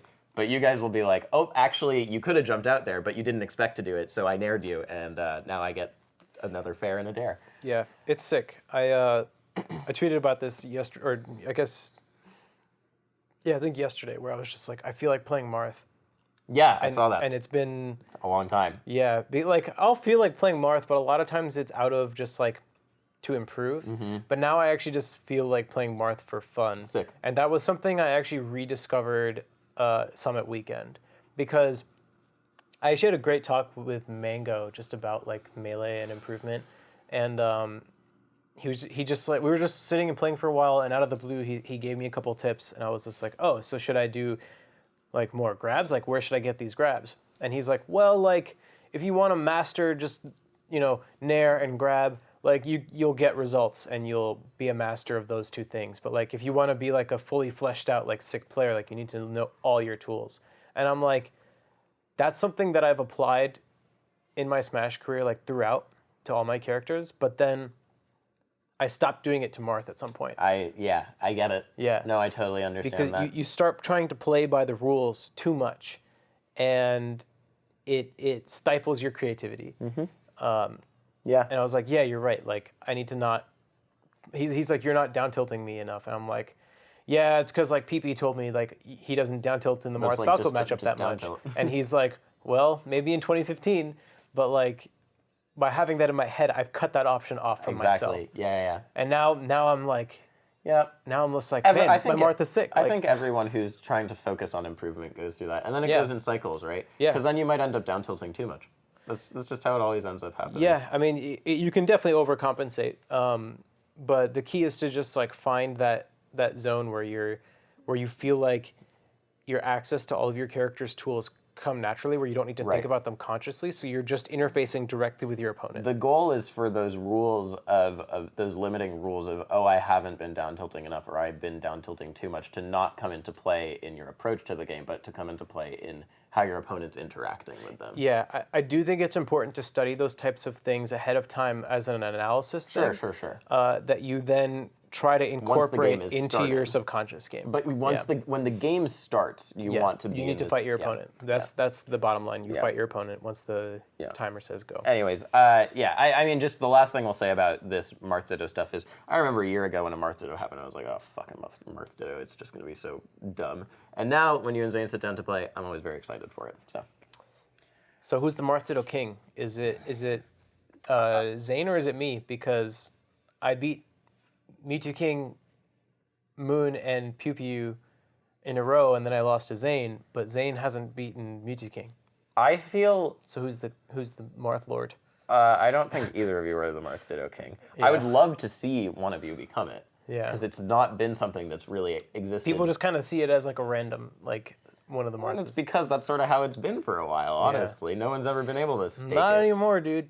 The way me and Zane are playing, I'm really happy with how me and Zane's Marth Dittos have Yeah, come along. especially because it was a weaker matchup for him for a long time. Oh yeah, he would get bodied every time. So him versus Kevin, I'm very excited to see, because I'm he beat Kevin last time. I'm just excited to see it like again now with this development, because I'm sure that Kevin has also been working on stuff and will come with some other shit. Kevin, if you're listening, I know he's gonna body me next time. Kevin is? Yeah. That's just how it goes, right? Norths are so weird. I don't understand you people. And then we're gonna tell each other, I don't know. I love the Marth Guild, by the way. All right, so bracket. They're homies. So then in bracket, everything went... I mean, there's a lot of close matches here, like Mango Plup Game 5, Bananas left in Game 5, Mango left in Game 5 in winners, but it was all... None of them could be qualified as upsets, was the thing, really. Still sick matches. Yeah. So Hungrybox Zane, the first match of the day. I am convinced at this point that PTAS takes a sick joy in showing people, because that clip of Zane losing was not just frame data. It was wrong decisions Zane made about DI. Yeah. That's not your job, PTAS. How should he have DI? You're here to down? TAS. Down or away? It's down, right? On the back air? Yeah. Okay. Down and away would have worked too, I think. Isn't that too much? No, because the reason he died, once he was off stage, I think he needed to DI down. The first back air that hit him, He could have done a slide off. he was going for slide off, and down and away would have gotten him the slide off, because he was. You just need down for slide off. But it would have still. I don't know. Yeah, it could have still worked. Yeah. I'm just always wary of pressing away. No, I am too. You know who has watched that clip the most? Zane. The entire shuttle ride from our hotel to the airport, he was watching it on loop. It was so funny. because we're just having a conversation. Like, it was me, Kalindi, Shannon, and Zane. And I was talking to Kalindi and Shannon, and I look over, and Zane's just on his phone, like, just looking at, he's shaking his head. He's like, I'm ripping off the Band-Aid. But he kept doing it. Like, he kept putting the Band-Aid back on and ripping it again. Man. He's crazy. The grab part of it at the beginning was the part that was really sad. The jab grab. That was. He said he asked H-Bucks if he jabbed on purpose, and H-Bucks said, yeah, definitely. Uh-huh. No, I don't believe that for a second, dude. Sure. I do not believe that. Sure. There's no way. Yeah. He's definitely trying to up tilt. Yeah, that was rough. Anyways, I don't want to talk about that set anymore. Wizzy shits on M2K. M2K went Marth, and that was... I also didn't watch this set that closely. He went... Did he go Sheik and Marth? I think he might have. I thought he says here it says just Marth, but I could have sworn he started went Sheik. Sheik and Marth, right? Yeah, Wizzy just destroyed him. Made it look real bad. Plup Mango I didn't see. I actually just watched that a few days ago. How was it? From the way people talked about it, I thought Mango bodied Plup, but it was actually a lot closer. It was fine. They both played okay. Okay. Bananas Leffen. Leffen was in one of the side rooms net playing Army. I know. I heard. Yeah, that was an interesting one too. Bananas is just really fucking good, dude. Yeah. Yeah. He's bananas. Let's see what else. You, Shiz, nothing. Swedish, Amsa, James Rio. had like given up by this point. I feel Yeah. like Slox, Axe, Slox has gotten better, Again, like yeah, you said, and you he's saw it pretty in good. that game. But Axe was playing really good. And then a close. So I heard it. I definitely heard SVET talking over the weekend as if him beating Kalindi was a sure thing. Don't disrespect my mans like that. I would definitely give Zach the favor, but Yeah. the way people were talking about it as a sure thing, like I wasn't that confident. No, yeah. So again, I also didn't watch it too closely, but I mean the result speaks. It was whatever. Yeah. Zayn, Zach, Yuge, Axe, M2K, he beats him at every summit. Yeah. Mewtwo King got the extinction elimination. Yeah. He got extinct. Yep. We already talked about you versus Bananas in quite a lot of detail. Amsa Plup. This was an interesting one. So Plup started out Fox. Yeah. I commentated this one. And I think it was one of those things where I think Plup knows what to do in the matchup as Fox. Looked like he was doing it. But Amsa really knows what to do in the matchup against Fox. Yeah. And I think he also knows what to do against Sheik, but it's less exploitable. Honestly, I think Pup's Fox was not playing very well. That's also part of it, maybe. I think his Sheik was also not playing very well, and I think he started to remember what to do too little too late. I think I was a little bit annoyed at him for going Fox. Not annoyed at him, like he can do whatever. But I don't know that I thought it was the right decision, because to me this is like, I'm trying to think of it. I don't know. It's so much easier for Amsa to fuck you up when you're Fox than for him to fuck you up when you're Sheik, even though he beats Sheik players. And don't get me wrong, I think Fox is probably Yoshi's worst matchup. It is a terrible, terrible matchup. Yeah. Drill is insane against Yoshi. It's like so good. Yeah. Fox is one of the only characters in the game to have a kill confirm on Yoshi, because he has like a pseudo kill confirm in Shine Up Smash. Yeah. Which is amazing. I think it's an amazing matchup. But Amsa is never going to not kill you off like a single hit. And so you have to be playing so well.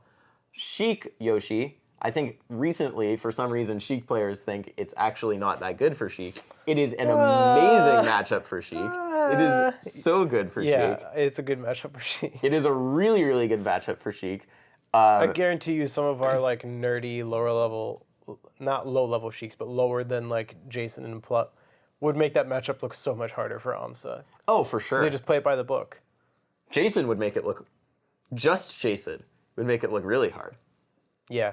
Sorry, I don't know why I threw him in there. He does make it look hard. Didn't he beat him at this tournament? Yeah, you were saying M2K, right? I was saying just Jason, the New York Oh. Sheik. He would make it look hard. No, he wouldn't. Yeah, he would. No, he wouldn't. Actual Jason did make it look hard. He did make it look really hard. No, actual Jason made it look very hard. So it was interesting that Plup went Fox. It might have just been for warming up his Fox too. He did end up going Sheik. But Yeah. I was sad about it, because that matchup is... It's one of those mid-tier matchups that Sheik was always seen as winning, And now people are like, no, it's actually really hard. Well, it's because the Sheiks just never learned the matchup because they assumed that all the Yoshis gave up. Yeah. Also because Luigi Sheik is actually hard, sort of. Is it? I think it's harder in neutral and punish game than people thought it was. I used to be the master of that matchup back in the Obviously, Sheik edgeguards Luigi for free, and it's just so disgusting. Yeah. But that matchup, I think, actually did get harder. I believe it. I think Sheik Yoshi got harder, but it's just because the matchup developed more, and the Yoshi player put in more work than the Sheik players, right? For sure. Sheik destroys Yoshi. It's so gross. The fact that you can only chain grab to 30% is nothing. It does not matter. Yeah, no, it because doesn't. you get a free follow up after that always. You force Yoshi to use his double jump, and if he DIs in, you get up smash, and you probably take his double jump. Yeah, you and take his armor. You usually get 2 hits of up smash because of it, which is crazy. There is 1% where that doesn't work, and people can get baited by it, but it's crazy. And then back air is like the other best anti-Yoshi move in the game other than drill. It's the perfect angle. Yeah, it beats edge guards. You get to poke him on platform and then beat his shield drop after he's done it. Yep. And he can't come in on you. Sheik is so gross against Yoshi. Yeah. Also, Yoshi loves shield poking with down tilt and stuff. And her shield is amazing. And her shield's amazing. Yoshi can't just run up grab most of the time. And if he does, he doesn't get to do anything to Sheik. Yep. Sheik is so good against Yoshi. Yeah. And Plumber, he remembered, like on his 3rd stock. Yeah. Fox is still better. Yeah. Fox is amazing against Yoshi. But the punish is, it goes the other way. Yeah. If you get opened up. Yeah. H-Box Wizzy, not much to talk about. Mango Leffen. So Leffen said that he wasn't playing well, and he definitely wasn't, but like, again, he looked really, really strong. He wasn't playing to his peak, but he still was playing really well. Yeah. He was still playing really well.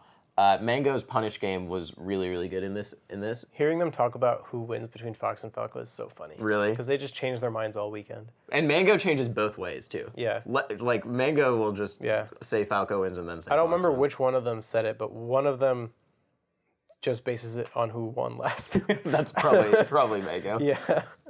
It might have been Leffen, because he was saying that Falco, or maybe, I have no idea. It was one of them. It was probably really Mango. Yeah, also a 6 set. I rewatched this for analysis, and a lot of it was like, counter hit, I kill you.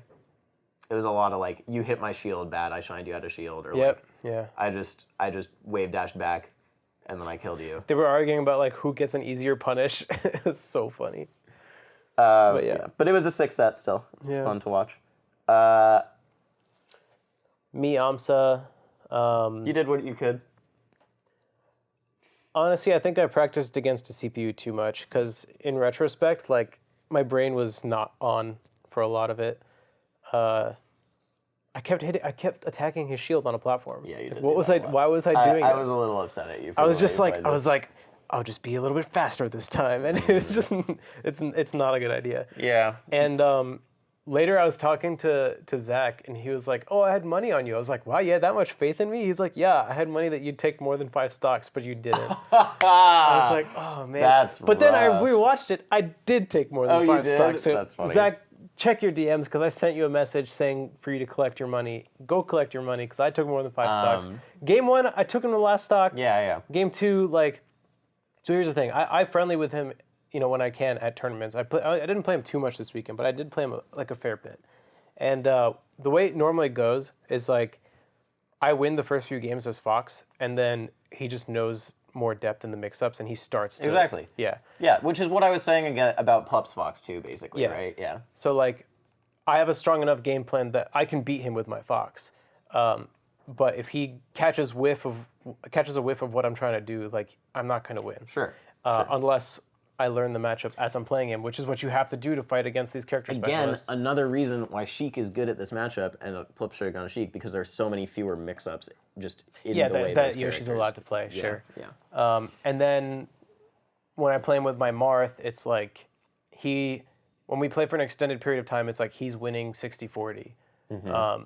And then it stays like that. Interesting. Yeah. Huh. So why did you go Fox this time? I just felt more confident starting with Fox, and like, I think I would have rather started Fox and switched to Marth than start Marth and switch to Fox. It was kind of like if I need to make a switch at the end, and I'm gonna bring the set home, like it's gonna be with Marth rather than with Fox. I don't know. I mean, a lot of it is just like how I'm feeling in the moment. I know that's how it goes. And like I still stand by the decision. Like I learned a lot coming out of that set. Yeah. And I honestly think I played it pretty well with Marth too. I just got gimped a couple times. So I don't know, not that much to complain about coming out of that set. And again, like my Fox did pretty well game 1. I got bodied game 2, but Axe fine. Zane. So this is something people have been wanting to see for a while. Yeah. And we did see it. Yeah. And it sort of went like the way... exact same way. Yeah, that people thought it was going to. Okay, so I was sitting right behind them watching this set. Zane played neutral definitely better than before. Sure. He made it look so hard for Axe to get in. And I've been thinking about this since, and I think I told Zane I talked to one or both of them about it. But basically, like, Zane would win neutral 90% of the time, but he needed to be winning the 10% of the times that he was losing neutral, if that makes sense. That's how Pikachu works, dude. Yeah, that is how Pikachu works. I've said this a lot of the time. So, I've gotten the chance to play a lot of good players, and I get whooped every time. And when I play a lot of good players, I am getting bodied in neutral over and over again. When I played Axe at DreamHack Atlanta last year, I was winning neutral so much. How many games did you win? None. No, yeah. I took exactly. I took the first stock and I was like doing well. Yeah. And then he hit me and he even I even didn't die to the mix-ups the first few times, like to the gimp attempts. Yeah. So I think we started on FOD. I didn't die to the gimp attempts, but it's just like if you built out how many hits I was getting versus how many openings he was getting, like it wasn't even that I was just lasering, like I was getting hits, and then he would get a hit, and it would just be like he needed probably 8 openings to kill me. Yeah, he knows end the game. He knows which hits he needs to Yeah, get exactly. and when. And Zane was fending off all of the stray hits, but not the key ones. Yeah. So I don't know. It's a really interesting matchup. I was thinking about it like since then, and up until the moment you knocked on my door before we started recording this episode, I was actually net playing a Pikachu. Oh, We just really? happened to want to play. That's funny. I was like, oh, let me try out some of the things I was thinking about after watching Zane X, and like, I feel like I need to talk with Zane. Cool. Yeah, I think let me be clear too. I was winning neutral and that I was getting openings and hits. Axe was winning neutral and that the game was going towards the place he needed to win. Yeah. So I'm not trying to say I did well against Axe. Right. Or anything. It's just like playing Pikachu feels very different than playing other characters. There are certain beats in the match that make it feel like you're gonna win. Yeah. But you don't know what the beats that you need to be winning You are. don't really feel out yeah. of control against Pikachu in neutral. Like if you have center stage against Pikachu, it doesn't feel like you're ever scared that much. I do want to say this. So I played Axe in some friendlies, obviously over the weekend, and his Falco was so much harder for me than his Pikachu. I'm sure. Like I felt like I couldn't do anything against his Falco, and against Pikachu, I'm like, finally, like I can play neutral again. But you said you were having trouble with Falco. Yeah. Anyways, so True. yeah. And I feel like if you're having trouble with that matchup, it would benefit Axe a lot more because he's the sort of Falco who does just throw everything in the book at you. Dude, he's so sick. Who might get overcome if you were playing the matchup better. He's the best player by far. Okay, Leffen Axe. When Axe walked away from his set with Zane, he just looked at me. He was like, "Man, Zane is so good." I was like, "But you're You're the best melee player." I didn't need to finish it. He knew what I was saying. Leffen Axe. About what we expected. Leffen is so good at that matchup. Yep. Leffen knows which interactions he needs to win. Yes, absolutely. And I think that's why even when he's not playing great, he can still do stuff. Yeah. Wizzy Amsa, I didn't see. I commentated both of these actually. I'm pretty sure I commentated Leffen Axe. I definitely commentated Wizzy Amsa. Dude, I'm pretty sure Amsa was up 2-0. Oh, really? And you know who I was didn't see any of this. commentating? The commentators were, I think it was like Scar, Toph, me, Plup, and Swedish. Yeah, I did see Because this. Toph mentioned, he was like... I did hear that. He's like, wow, Amsa 3-0'd all his opponents. And I just looked around, and I realized that all his opponents were That's really commentating funny. his match. So Wizzy, to Amsa's misfortune, did not join us on the couch in commentating Dang. Amsa's future sets. But Wizzy pulled it together. He played it really well towards the end. Okay, Hungry Box Mango. Yeah, I mean, Mango went FD and Stadium. Yeah, that's good.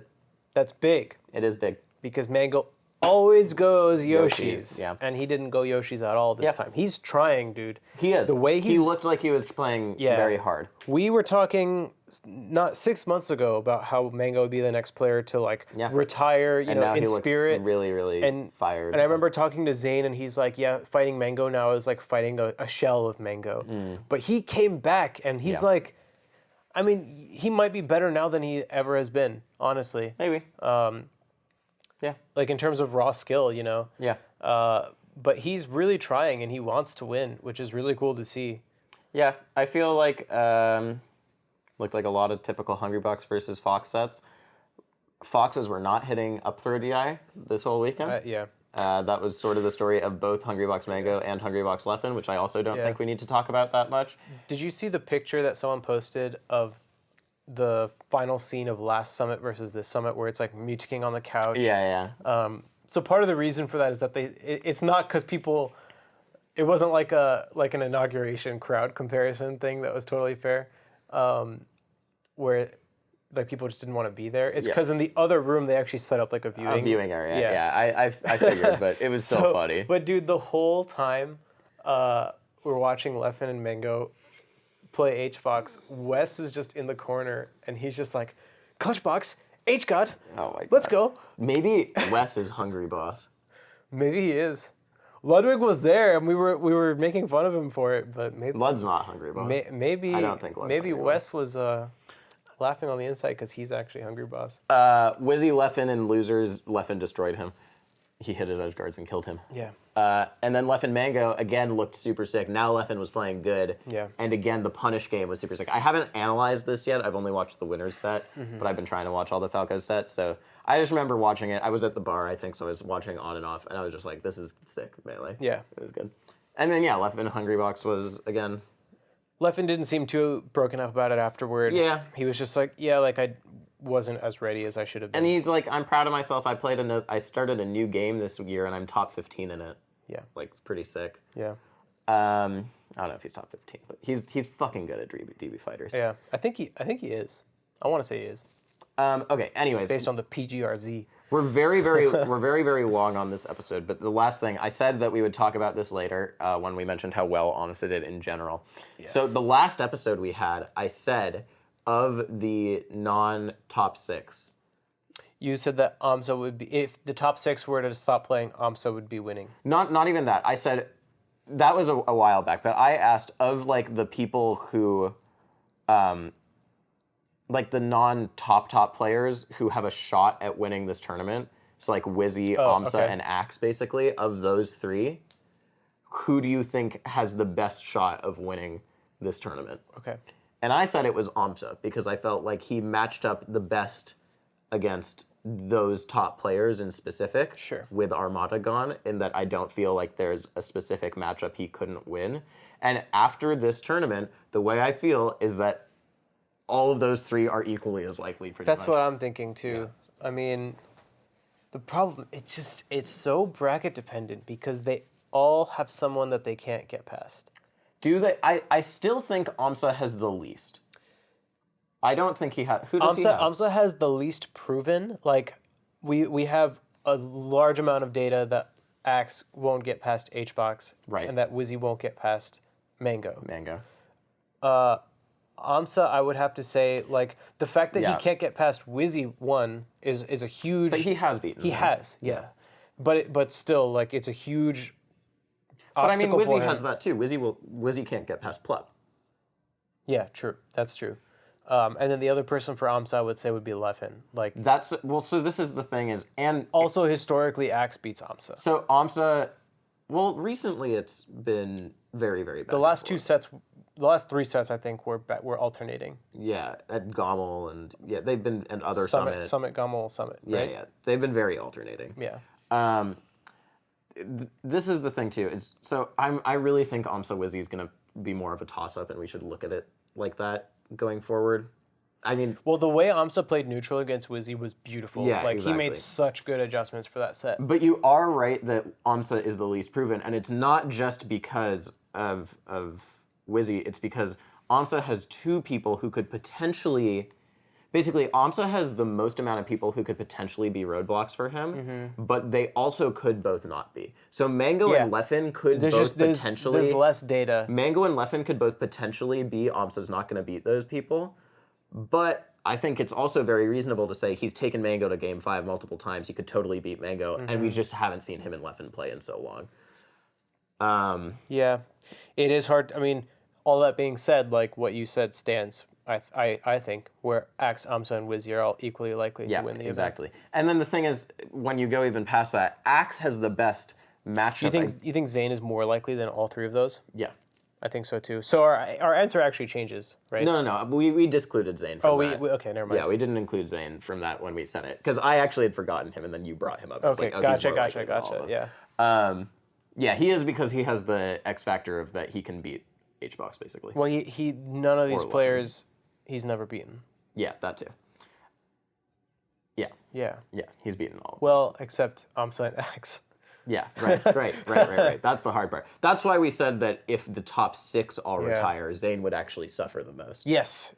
Yeah, I definitely. Or the top 5. I agree with that. Yeah. But so the advantage that Zane has is that he starts in winners, and he's more likely to dodge them. Exactly. Yeah. He has the higher seeding thing Yeah. too. This is also the thing where if you seeded... It's really interesting. It's all seeding stuff. If you seeded Zane a little bit lower, wouldn't even have to be it. It would have to be in the middle. If you seeded him where he played Amsa or Axe instead of Zach, it would be so different. Yeah, I mean, it could have happened, right? Yeah. But then, so the thing is, so Amsa is the least proven against the top 5. But he also hasn't proven that he has any roadblocks. That's more what I meant when I said... Right, exactly. Yeah. Axe has the most obvious roadblock out of any Being of them. H-Box. Well, no, Wizzy Mango is also Yeah, Wizzy Mango... But Axe H-Box is a pretty gigantic one, but he also has the best matchup against the top 5 in that he is honestly, a lot of the time, just a complete toss-up against... Like, it's pretty close to 50-50, him M2K and him Mango. A lot of the time. And even though Leffen's beaten him most of the time this year, he did beat him at Flatiron. Yeah, he did. He still lost the tournament. But. Yeah. And then when you go to Wizzy, it just seems like I would never give Wizzy 50-50 against any of these players. Like any of the top 5, I would always favor the other person. Yeah. But he could also beat any of them except Mango. Like I would give him Plup 70-30. I would give him M2K after this tournament, like maybe 40, closer 60. to 50-50. But before, I would have said like 40-60, right? Him a Hungry Box like 70-30, right? Yeah. Yeah. So there's a possibility. Yeah, and so what Axe has is that it really is like Axe M2K is like 50-50. That's so crazy. At this point. And him Mango is a little more Mango favored now, but it used to be also 50-50. Yeah. So yeah, it really is just like completely up in the air between all those 3. Also, a lot of people were wondering about Axe's fountain picks on Leffen. That's a real common Axe thing. Yeah, so I mean his justification, and I remember asking him about this after he You said played this on Mango. commentary, right? I think I did. Yeah, I think I was on commentary because I remember saying this. Yeah. He goes fountain when he feels like he's not getting grabs against his opponent, and Leffen's not letting him grab him. He also sort of defaults to it as his counter pick a lot of the time. Yeah. A lot of the time He's more comfortable playing neutral there than he is on FD. Exactly. FD has the punish game, but his justification has been that he feels like if he's not getting grabs, he'll go fountain. But I think also it's his preferred counter pick in terms of like where he feels more comfortable playing. yeah. So he only goes FD as like a last resort thing a lot of the time, because I think if Axe feels like him and his opponent are playing equally skilled, then he'd rather go to fountain because it's more his natural play style. Yeah. Because he's a shield drop master, he has crazy platform movement. It still astounds me how Axe follows up on platforms with Pikachu, who is a character who is not easy to do that with at all. Just the way he combos up platforms is like so insane. Yeah, he's crazy. Yeah, so that's all. Like I said, that trifecta is really so close, and Zach has really fallen away. But I would put him in his own tier. He's absolutely right in his own after tier. them. Yeah, it's like Zane, Amsa Axe, Wizzy, Zach, and then everyone else. The only other person who could be in Zach's tier is Johnny. Yeah. Right? Mm-hmm. Yeah. I agree. That's the only one there's an argument for. And then there's also Zach. I mean, it's so obviously a thing of seeding with Zach, too. Where he just keeps running into Zane. Yeah. Yeah.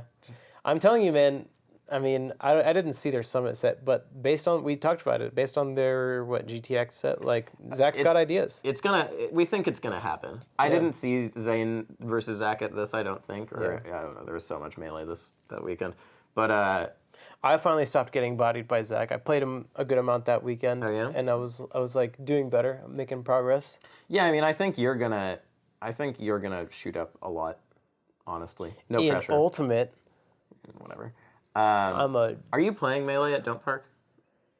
Am I going to Don't Park? That's the first question. Oh yeah, we don't know if you are. I'm so on the fence, dude. I don't know. I'll figure it out. If I go, I'm playing melee. Okay. I don't know if I'm tryharding yet or not. Okay. I'm entered in Ultimate at Don't Park too. I don't even know who I'm going to play. I don't know if we said we were going to talk about Ultimate this episode, but we're not going to. Yeah, because we are currently an hour and 40 minutes long. And we will next week, because I think that's all there is to talk about next week. Yeah. It's all I'm going to want to talk about next week. Sure. Yeah, we can talk about it next week. Yeah. Because we are doing an episode next week. Because we are. Somehow, I'm not leaving the city. Yeah. Over the weekend. I should have said this in the middle thing that I do anyways, but scheduling from here really is just like up in the air, because we're not recording on Mondays anymore, which is when we did, because I have a show on Mondays. Yeah. We're going to be recording on Tuesdays most of the time, and I think I'm probably just going to do it on Thursday, upload on Thursday if I can, just because it's more guaranteed I'll get it up then instead of Wednesday. But if it comes out Friday some week, or if it comes out Wednesday some week because I have something on Thursday, don't be surprised. In the middle of the week, generally. Yeah. Also, I need to talk to Rishi about this, but scheduling is also probably prone to changing in a month too, because we're gonna go to 5 days a week with the show. Oh. Yeah. Okay. Yeah, we'll talk. We'll see about that. Also, don't forget, it's not too late to join the Patreon, patreon.com/analogcast, because our third live analog live discussion with our patrons is going to happen either this week or next week. Yep. At this point, it looks more like next week, but honestly, I'm free. So we're just going to talk to our peeps in the Discord. There is a Patreon-only Discord channel within our Discord. So check there. We'll let you know.